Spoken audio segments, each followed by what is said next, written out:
Seguindo em frente para o nosso próximo tópico do curso, nós vamos falar um pouco sobre os métodos de simulação de desempenho. Lembrando que nós teremos outros dois módulos focados em desempenho, um falando mais sobre a parte teórica e instalação, e um segundo focando mais na parte prática. Contudo, nós vamos fazer aqui uma breve introdução dos conceitos básicos de desempenho, para que todos entendam qual que é a base das teorias e das aplicações dessa teoria que nós vamos ver em sequência nos outros módulos. Bom, começando pela seguinte pergunta, o que seria o desempenho aerodinâmico da hélice? Ela basicamente engloba dois aspectos: as teorias e metodologias para projeto de uma nova hélice, ou seja, o design point, que a gente costuma falar, e uma segunda abordagem, que é o off-design, que é a seguinte: dada uma hélice, nós vamos determinar os coeficientes, o coeficiente de potência, o coeficiente de tração e a eficiência da hélice ao longo de todo o envelope de operação, em termos de razão de avanço, número de Mach, Reynolds, ou velocidade, altitude e temperatura. A estratégia que nós vamos adotar aqui é entender o histórico da evolução dos métodos e começar o mais simples possível e adicionando os efeitos. Tem um trecho bem interessante aqui do livro do Lowry, que ele traz um statement aqui do Orville Wright, e para os irmãos Wright, eles fizeram desenvolvimentos bem importantes no começo do século passado com relação a hélices, e eles comentam que o que parecia a princípio um problema simples ficou bem complexo ao longo do estudo, com o avião indo para frente, o ar indo para trás, as hélices rodando aqui na direção lateral, e nada ficando parado. Parecia impossível achar um ponto de partida para traquear, para tracear, né, as várias reações simultâneas. Então a contemplação era confusa. E realmente, se a gente começar pela teoria mais complexa, não vai dar certo. Vamos começar das teorias mais simples e ir adicionando efeitos e basicamente também entender a evolução histórica de como essas coisas foram acontecendo ao longo dos tempos.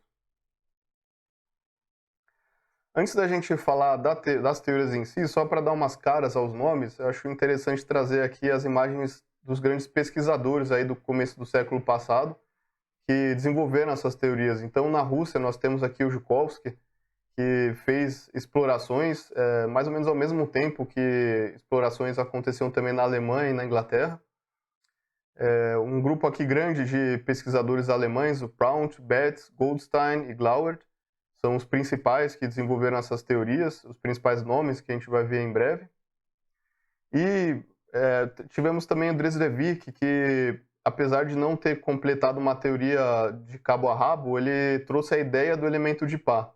A teoria do elemento de pá dele era mais simplificada, mas a concepção de dividir a pá em vários pequenos elementos, estudar esses elementos individualmente, depois integrar isso para obter o desempenho da pá completo e depois da hélice completo, vem do Dresdevik. Contribuições mais recentes nós tivemos aqui de Theodor Theodorsen, do MIT, que também ficou um tempo aqui sendo reitor do ITA. Aí nos anos 50, basicamente trabalhando mais nas teorias propostas por Goldstein. Temos o Liebeck também, da McDonald, que junto com o Adkins, eles publicaram um paper em 1994 bem famoso, que fez uma aglutinação de todas as teorias e agrupou isso numa metodologia bem direta, bem eficiente para fazer o projeto e análise de hélices.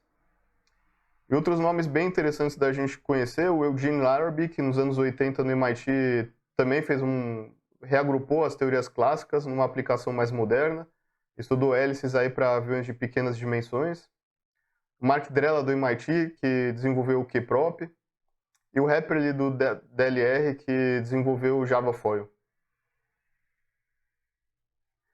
Bom, da onde que vem as primeiras teorias que a gente pode usar para simular o desempenho de hélices? No fim do século XIX, apareceu a teoria simples do disco atuador. Inicialmente, ela foi proposta por Rankine, tinha algumas falhas nessa teoria, e depois Freud aqui conseguiu desenvolver essa teoria em mais detalhes e chegar no equacionamento que se aproximava mais do desempenho de uma hélice real. Isso, então, foi feito por Freud em 1889. E é interessante notar que, de 1900 a 1920, ocorreram muitas discussões sobre a validade da teoria.